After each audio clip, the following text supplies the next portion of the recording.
At the time, I had an idea. When I first started out, was that there was a difference between art time and TV time, and that most of the art I was going to see.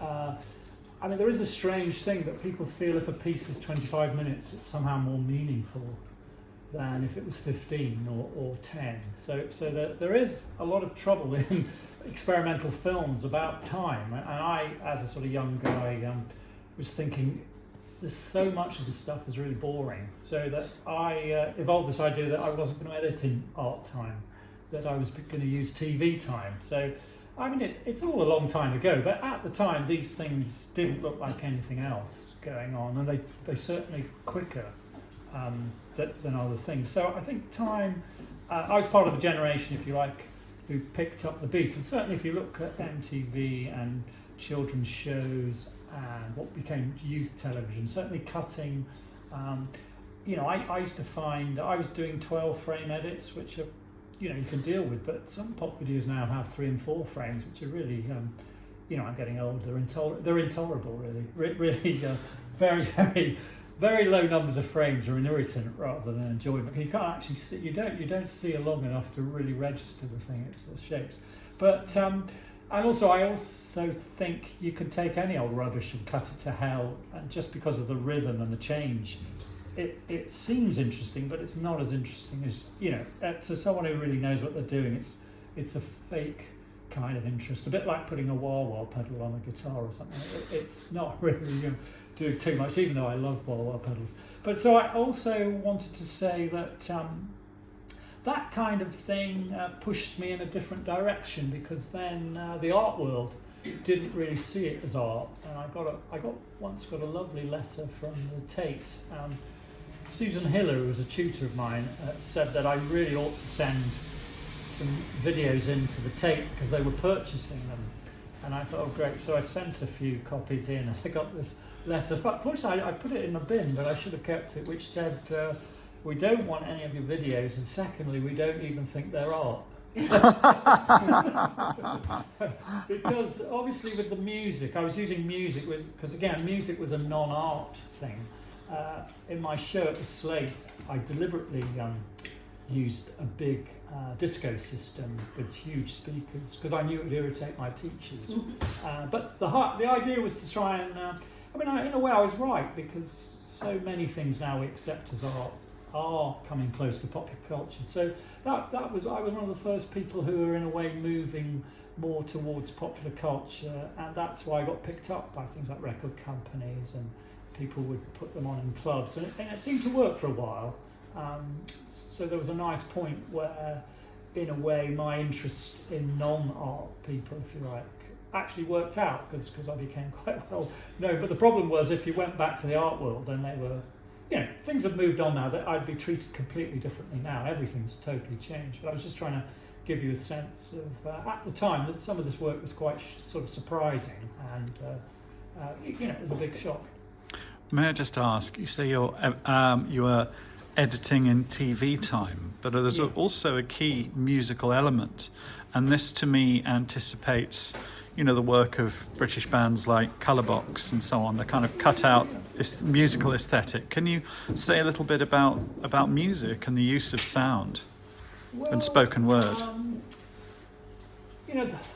St Martin's, the sort of structures actually didn't like music. They thought, they were absolutely against it. And in a way, they regarded that emotional draw that, say, strings can do, they regarded that as suspect. Whereas in actual fact, I think quite the reverse, actually. If you've got an image of some beautiful flowers or something, and you put on some lush strings, it draws you in. You know what the meaning of that is. It's affirmed and deepened. But I did know some of those people, but I was doing my thing. There were people, as I say, things were mixing up. So Do They Brothers and things they were doing. I think all of us were asked to do pop videos at some kind of time. So is that what you're getting at? That there's a kind of crossover period. The fact, I mean, obviously, that's a key part, but the actual editing was very much kind of rhythmical, and then the use of spoken word looped and so on. Yeah, well, that was some of that work you just saw. The Absence of Satan was quite unusual in that I'd used a Fairlight. Everything you hear is from the films, and one floppy disk was one sentence, and I had to record all these films and go off to studio to make the music track, because I knew I needed a big sound, and you can't in an edit suite, if you do use bits, you just don't get the oomph in the sound. So really then I put the pictures back to this big soundtrack, a bit like Phil Spector. You've got a big track that is really interesting on its own, and then you put the pictures back. So that's how that, and again, that was quite novel. No one had seen that. That kind of approach in video art was not seen before, a kind of big, heavy track, with a big musical range from the low to the highs, like that EDM track. But yeah, sorry, I forgot if that answers the question. It does, yeah. Actually, no, the one last bit. Did you write the music yourself? Yes, I worked with Pascal Gabriel. We were in a band together. He went on to be the producer of S Express and various other people, but he helped me with that. Yeah. Marvellous. So that in a way, they're very much, when I was looking at it, feels very much like the art pop. They're sort of your own pop video. Yeah, that's right. Yeah. Well, that's what I was trying to get away from. I thought the way art, was often presented. Video art was incredibly serious. Sort of Catholic experience with very long shots. For example, 20-minute zoom down a wall, which actually allowed. I won't say who made that, but people were actually laughing towards the end. But the art was taking this sort of thing where you could present almost nothing, and people would like it. And I think actually it put people off over 20 years. People don't like experimental art as much as they once did, for the reason that it is actually quite boring.